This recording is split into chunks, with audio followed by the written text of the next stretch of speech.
Hello hello hello दोस्तों, नमस्कार। राम राम। सब लोग मजेदार नहीं होंगे बिकॉज सेमेस्टर 1 शुरू हो चुका है और आप सब लोगों बहुत सारे लोगों ने एडमिशन ले लिया होगा, बहुत सारों का एडमिशन अभी तक राउंड 4 का वेट कर रहे होगे या फिर ले लिया होगा। चलो लिव इट। एमवाईएसवाई स्कॉलरशिप और सीएमएसएस स्कॉलरशिप के बारे में आप सबको पता है और उसके बारे में एलिजिबिलिटी क्राइटेरिया क्या है वो भी आपको पता है। लेकिन आज मैं आपको कुछ ऐसे ही स्कॉलरशिप के बारे में बताने वाली हूँ जिसके बारे में आपको नहीं पता है और इसीलिए आपको वीडियोस पूरे दिखने हैं। तो थिंग इज कि आपका और मेरा टाइम जो है वो बहुत ही कीमती है। तो चलो शुरू करते हैं आज के इस वीडियो की। मेरा नाम है भूमि पटेल, आप सबका स्वागत है आपकी और हमारे यूट्यूब चैनल प्रियश्री ज्ञानपीठ पे।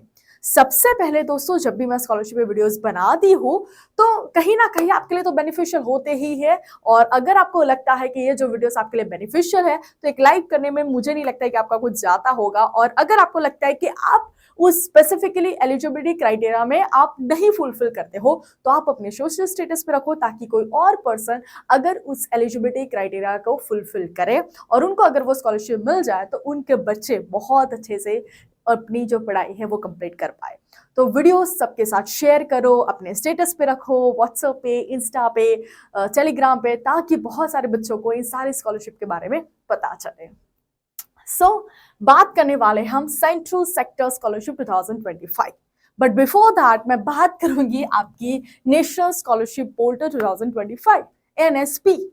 अगर अभी भी आपने वहां पे लॉग इन नहीं किया है तो आपको सबसे पहले वहां पे लॉग इन करना है, बिकॉज आज मैं जो स्कॉलरशिप के बारे में बात करने वाली हूँ वहां की जो एप्लीकेशन होगी यहाँ पे ही होगी, नेशनल स्कॉलरशिप पोर्टल 2025 पे। तो होता क्या है दोस्तों, मेन इंपॉर्टेंट बात ये है कि ये जो स्कॉलरशिप की मतलब एनएसपी, जहां पे आपको पोर्टल जो है scheme has been extended until 31 August 2025। क्या है? वन काइंड ऑफ एक प्लेटफॉर्म है, एक पोर्टल है जहां पे सेंट्रल गवर्नमेंट जितनी भी स्कॉलरशिप प्रोवाइड करेगी सारी की सारी स्कॉलरशिप आपको एक ही जगह पे मिल जाएगी। मतलब आपको डिफरेंट डिफरेंट वेबसाइट पे बार बार अपने डिफरेंट डिफरेंट स्कॉलरशिप के लिए सारे रजिस्ट्रेशन प्रोसेस नहीं करने। एक बार रजिस्ट्रेशन कर लिया, आपका हो गया, सारी डिटेल्स वहां पे रख लिए, दैट्स इट। फिर आपको वहां पे सारी की सारी अपने हिसाब से स्कॉलरशिप दिखाएगी और आपको वहां पे जस्ट अप्लाई करना होगा। चलो ये तो नॉर्मल इसकी बात करते हैं अगेन। तो सबसे पहले मैंने आपको बोल दिया है कि ये स्कॉलरशिप, ये वाली जो स्कॉलरशिप है उसके लिए आपका एनएसपी पे रजिस्ट्रेशन होना बहुत ही ज्यादा जरूरी है। Students enrolled in a college और university pursuing undergraduate and post graduate वाले बच्चे स्कॉलरशिप के लिए एलिजिबल है।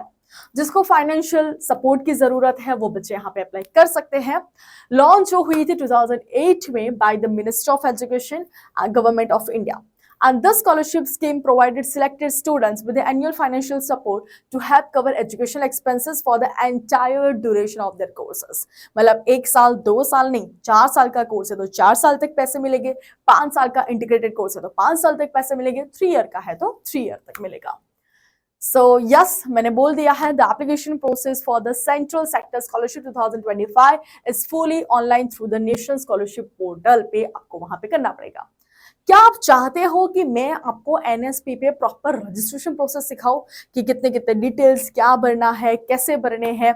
अगर आपने अभी भी एनएसपी पे अपना रजिस्ट्रेशन नहीं करवाया तो रजिस्ट्रेशन नहीं करवाया तो कर लीजिएगा, कर दिया है तो that's well and good. Okay, बात करेंगे ओवरव्यू इसके बारे में। क्या है? स्कॉलरशिप का नाम दिया है, एलिजिबिलिटी क्राइटेरिया है under graduate and post graduate वाले बच्चों के लिए।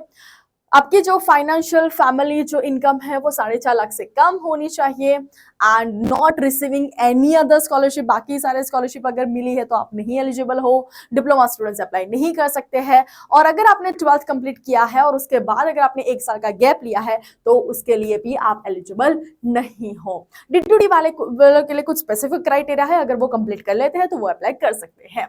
और आपका जो 12th है उसमें आपके 18th परसेंटाइल प्लस होने चाहिए, तभी आप इस स्कॉलरशिप के बारे में सोचना।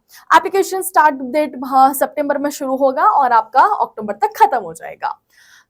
अगस्त की लास्ट डेट एनएसपी पोर्टल पे अपना रजिस्ट्रेशन करने की लास्ट डेट है, तो कर दीजिएगा और सितंबर से सारी स्कॉलरशिप आपको वहां पे देखने के लिए मिल जाएगी। बहुत सारी अच्छी स्कॉलरशिप आती है, एससी स्कॉलरशिप, पीएम यशस्वी स्कॉलरशिप। यहाँ पे देखो नेशनल स्कॉलरशिप पोर्टल 2025, जहाँ पे कितने कितने टाइप ऑफ स्कॉलरशिप कवर होती है, क्लास 1 टू पीएचडी लेवल तक, जहाँ पे सेंट्रल आएगी, यूजीसी स्कीम आ जाएगी, एआईसीटी स्कीम आ जाएगी और स्टेट स्कीम आ जाएगी, सारी की सारी। तो यहाँ पे आपको कहीं ना कहीं कोई एक स्कॉलरशिप तो मिल ही जाएगी दोस्तों। और मेरे जमाने, मतलब I am not that kind of video जमाना, बट स्टिल उस वक्त इतने ज्यादा स्कॉलरशिप के बारे में इंफॉर्मेटिव वीडियोस कोई नहीं बनाता था। फाइनेंशियल कंडीशन कितनी भी बुरी हो, नहीं पता था स्कॉलरशिप मिलती है, और इसकी वजह से हम कहीं भी अप्लाई भी नहीं करते थे। लेकिन अभी तो ऐसे बहुत सारे प्लेटफॉर्म है, लाइक माई प्लेटफॉर्म, जो आपको हर रोज आपके लिए बेनिफिशियल वीडियोज बनाते हैं, आपको स्कॉलरशिप के बारे में बताते हैं। और उसके साथ साथ मुझे आपसे एक और बात करनी है कि अगर आपका सेमेस्टर 1 शुरू हो चुका है, उस वक्त आपको कौन सी दिक्कत आ रही है, कौन से सब्जेक्ट में क्या इंफॉर्मेशन चाहिए, ओवरऑल आइडिया चाहिए, और एजुकेशन के रिगार्डिंग क्या मैं हेल्प कर सकती हूँ, उसके बारे में जरूर मुझे कमेंट करना, ताकि मैं उसके रिगार्डिंग पे कोई वीडियोस बना के आपके लिए हेल्पफुल हो सकूं। स्कॉलरशिप ठीक है, स्कॉलरशिप एक बार मिले, कंटिन्यूसली 4 साल तक मिलेगी, लेकिन उसको आपको अगर कंटिन्यू रखना है तो आपके एसपीआई सीजीपीए भी अच्छे होने चाहिए। तो दोस्तों उस पे बारे में भी थोड़ा ध्यान रखना। चलो, एलिजिबिलिटी क्राइटेरिया 18 परसेंटाइल अबो होना चाहिए, आपका डिग्री रेगुलर कोर्स होना चाहिए, एआईसीटीई रेकग्नाइज्ड अगर कॉलेज या फिर यूनिवर्सिटी में कर रहे हो तभी मिलेगा। जब भी मैं हम कॉलेज सिलेक्शन की बात करवा रही थी, तब मैंने बार बार आपको एक चीज बोली है, आपकी जो कॉलेज है वो एआईसीटीई अप्रूवल होनी चाहिए, तब तक अच्छी। और मोस्टली जितनी भी स्कॉलरशिप है और जो भी कॉलेज और यूनिवर्सिटी में प्रोवाइड होती है, मोस्टली उन्होंने एक स्पेसिफिक क्राइटेरिया लिखा होता है, AICTE. Okay, 4.5 lakh income certificate चाहिए। Reservation policy for the central sector scholarship. Reservation benefits are available to students from the reserved categories, economically weaker sections and minority communities based on a merit. ये बहुत अच्छी बात है कि उन्होंने percentage को decide किया है, रिजर्वेशन परसेंटेज कि 50%, इसके लिए 75%, ST 27% for the backward classes, OBC, right. Horizontal reservation for students with the benchmark disabilities person 40% or more, applicable across all categories. If the reserved slots remain unfilled in any categories after considering all the states, the vacant states are redistributed to other categories to maximize the number of beneficiaries while the adhering to the overall slot setting. अच्छी बात है कि भैया खाली तो नहीं रहने देंगे, किसी और को वहां पे भर देंगे, लेकिन आपको स्कॉलरशिप तो मिलेगी मिलेगी।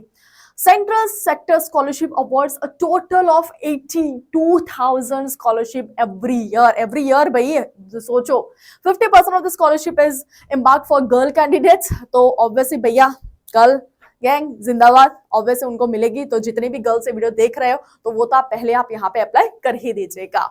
ओके, अगर आप कोई भी बोर्ड से बिलोंग करते हो, बहुत सारे बच्चों का क्वेश्चन आता है कि मैम क्या ये स्कॉलरशिप सिर्फ जीएससीबी वाले बच्चे के लिए है?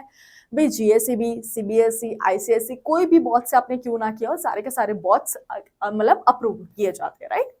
ग्रेजुएशन अगर आप 1st to 3rd ईयर के लिए है तो आपका स्कॉलरशिप अमाउंट 10,000 मिलेगा, और 4th और 5th ईयर में आपको 20,000 मिलेंगे। पहला, दूसरा और तीसरा साल तक आपको 10 to 12,000 तक मिलता है, और 4th अगर आपका लास्ट ईयर है वहां पे 20,000, बिकॉज ऑब्वियसली प्रोजेक्ट का खर्चा बहुत सारा होता है। और अगर आपका इंटीग्रेटेड कोर्स है 5 साल का है तो आपको 4th और 5th में 20,000 मिलेंगे, और आपका पोस्ट ग्रेजुएशन है तो 1st और 2nd ईयर दोनों में आपको 20,000 मिलेंगे। यहाँ पे पूरी प्रोसेस बताई है कि नेशनल स्कॉलरशिप पोर्टल पे आपको रजिस्ट्रेशन किस तरह से करना है। फिर भी अगर आपको दिक्कत है तो मैं तो आपको सिखाऊंगी, लेकिन प्लीज मेरी एक रिक्वेस्ट है कि इतने अच्छे वीडियोस अगर आप देखते हो तो आप मेरे लिए हेल्पफुल के लिए, मतलब आप मेरा मोटिवेशन बढ़ाने के लिए आप मेरे यूट्यूब पे 25,000 सब्सक्राइबर तो कर ही सकते हो, तो प्लीज कर दीजिएगा, आपका सपोर्ट मुझे चाहिए। सबसे पहले क्या करना है, आपको एनएसपी पे जाना है, आपको यहाँ पे स्टूडेंट सेक्शन में चले जाओगे, पहले आपको रजिस्ट्रेशन करना पड़ता है।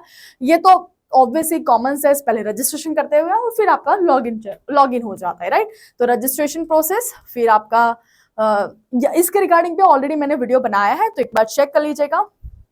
आपका रजिस्टर, ओके, रजिस्टर ही चल रहा है। रजिस्टर में कुछ 4 पोर्शन है, जनरल इंस्ट्रक्शंस है, फिर रजिस्टर मोबाइल नंबर है, फिर ईकेवाईसी अपडेट और फिर फिनिश है। तभी आपका पूरा रजिस्ट्रेशन प्रोसेस कंप्लीट होगा, जहां पे आपका नाम मांगा है, gender, date of birth, mother's name, father's name और ईमेल आईडी। सबसे पहले मोस्ट इंपोर्टेंट बात दोस्तों, ये बॉक्सेस आप देख लेना, टिक करना है। यस, जो भी मोबाइल नंबर और ईमेल आईडी आप यूज करने वाले हो, मेक श्योर वो आपके साथ ही रहना चाहिए। बहुत सारे बच्चे, और इवन मैं भी जब आपकी एज की थी तब क्या करती थी, बहुत सारी ईमेल्स आईडी कुछ ना कुछ काम के लिए बना लेती थी और इसके बाद मुझे पासवर्ड ही याद नहीं होते थे। तो पासवर्ड आप कहीं ना कहीं अपनी नोटबुक में, या फिर आपके पास फोन है तो उसमें नोट वाला पोर्शन होगा, वहां पे अपने सारे पासवर्ड रख दीजिएगा, तो कोई टेंशन ना आए। उसके बाद रजिस्ट्रेशन आपका कंप्लीट हो जाएगा और you just like that copy the ID given here for login. यहाँ पे लॉगिन के लिए आपको आईडी यहाँ पे जनरेट होगा, वो आपको रखना है। तो जैसे ही आपका OTR नंबर भी आ जाएगा, एंटर पासवर्ड कर देना है। सब कुछ करने के बाद अप्लाई फ्रेश, ऑब्वियस अगर आप फ्रेश अप्लाई कर रिन्यूअल कर रहे हो तो रिन्यूअल कर देना, फ्रेश हो तो फ्रेश कर देना। फिर क्लिक हियर, फिर माय एप्लीकेशन में चले जाना है। डोमिसाइल स्टेट आपका क्या है, स्कॉलरशिप कैटेगरी क्या है, एप्लीकेशन टाइप क्या है, वो अप्लाई करना है। New application academic year 25 to 26 आपका आ जाएगा। ओके, तो ये सारी चीज आपको करनी है।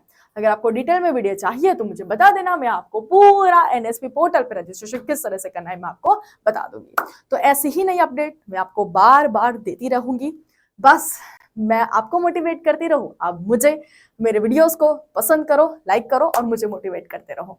तो ऐसी ही वीडियोस के साथ हम बार बार मिलते रहेंगे। Till then bye bye, take care.